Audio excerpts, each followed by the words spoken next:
श्रुत भक्ति, निर्गंध गुरु भक्ति। भक्ति जो है सत्य मुक्ति, मोक्ष को देने वाली है। किम तो सोच करा, जब मुक्ति मिल सकती है जिससे हमको धन मिलता हो तो भूषा से क्या प्रयोजन।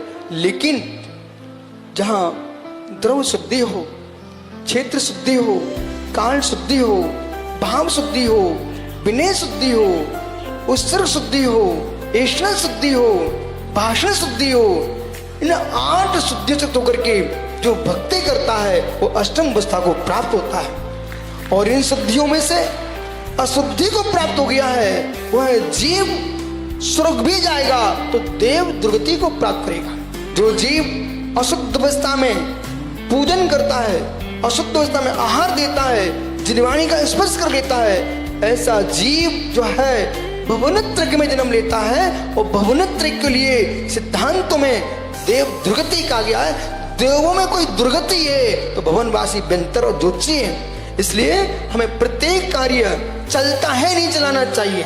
यदि मुहूर्त में काम कर रहे हो तो आपको ठीक उसी मुहूर्त में काम करना चाहिए। ये तुम्हारे काल अशुद्धि है। और आपने एक कान खुजा लिया, नाक में अंगुली डाल दिए, मुख में थूक चढ़ गया और फिर भगवान का अभिषेक प्रारंभ कर दिया, सोले के कपड़े पहन कर लहूसन का होके आ गए, सोचो क्या फिर अंदर प्रवेश करे पूजा करने के लिए, इन सबको पाप का बंध होगा।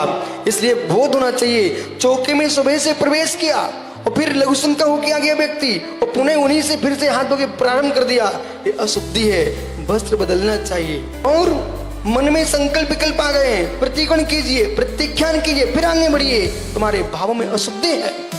आराधना करते करते किसी व्यक्ति से अशुद्ध बोल दिया, तुम्हारे वचन में अशुद्धि आ चुकी है। आहार के लिए गए, भगवान की पूजा कर रहे थे, भगाने भगाने में इतने संक्लेशित हो गए, युद्ध प्रारंभ हो गया। मित्र, आपके वचन अशुद्धि है। और जिनके वचन शुद्ध नहीं कर रहे हैं उनके भाव शुद्ध हो ही नहीं सकते।